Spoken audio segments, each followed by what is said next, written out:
Rumors of another death in Iran's ruling family spread fast, but Tehran now says Mansoureh Khojasteh Bagherzadeh, wife of slain Supreme Leader Ali Khamenei, is alive. As war reshapes Iran's leadership and the Strait of Hormuz grows tense, one question lingers. What is really happening inside Tehran's embattled power circle?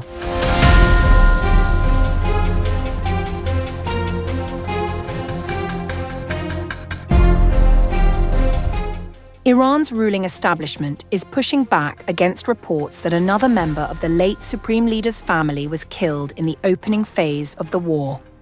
According to Iran's IRGC-linked news agency Fars News, reports claiming that Mansoureh Khojasteh Bagherzadeh, the wife of slain Iranian Supreme Leader Ali Khamenei, had died were incorrect. Khamenei's wife, Mansoureh Khojasteh Bagherzadeh, was among the people injured during joint United States-Israel missile strikes on Tehran on February 28, 2026. Born in Mashhad in a Shia religious family, Mansoureh met Khamenei during a private ceremony in 1964 when she was just 17 years old. They both married the same year. Ali Khamenei and Mansoureh had 6 children together. She was earlier reported to have succumbed to her injuries on March 2, 2026. However, fresh reports from Iranian state media, which essentially publishes government accounts of events, have refuted the claims of her death. Ali Khamenei died along with several family members.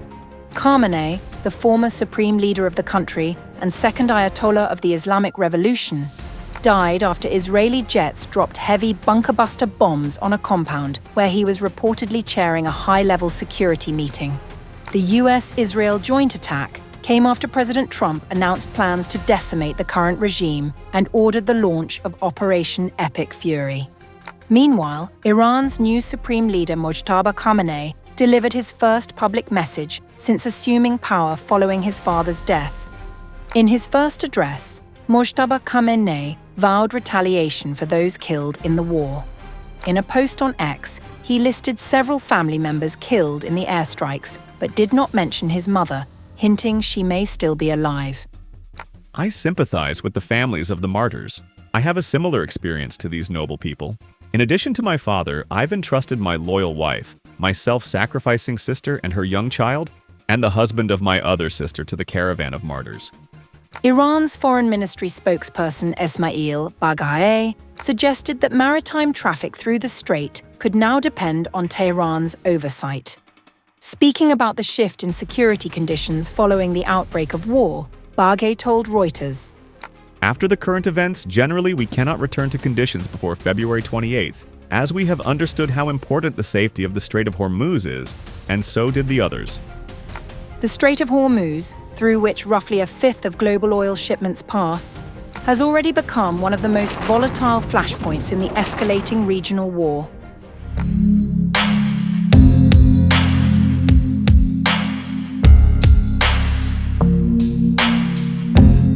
Reports are emerging about the condition of Iran's newly installed Supreme Leader, Mojtaba Khamenei, with claims that he is critically injured and possibly incapacitated even as Iran continues military operations across the region.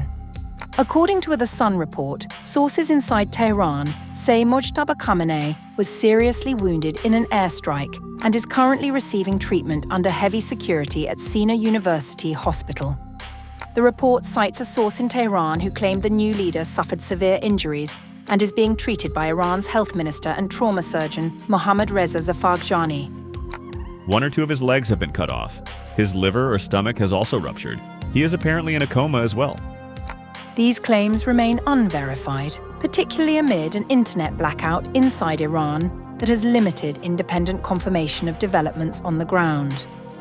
Iranian state media has not publicly confirmed the reported injuries, but has referred to Mojtaba Khamenei as Janbaz of Ramadan, a Persian term meaning wounded war veteran. Mojtaba reportedly succeeded his father, Ali Khamenei, who, according to the report, was killed during the opening phase of the US military campaign, Operation Epic Fury. Despite the uncertainty surrounding the new leader's condition, Iranian military operations have continued across the region. Analysts cited in the report suggest that Iran's command structure may be operating under a pre-planned contingency system designed to function even without direct leadership from Tehran. According to an exiled Iranian analyst quoted by The Sun, Iran's military chain of command may already be operating autonomously. Mojtaba Khamenei has not spoken since his father was killed. He has not appeared at all on TV. He has not issued any kind of statement or said a single word. There has been no stirring address to the armed forces he now commands, and that has fueled speculation that he is seriously wounded or even dead. But that doesn't matter anymore. His father left behind a system which has kicked into gear which can be run by a ghost. That is why Iran's missiles and drones are still flying, and it's why the war will go on. According to the report, 31 regional command centers of the Islamic Revolutionary Guard Corps are believed to be coordinating operations across the country. Israeli officials quoted by the outlet also suggested that Iran's power structure may now be dominated by the Islamic Revolutionary Guard Corps rather than the injured leader.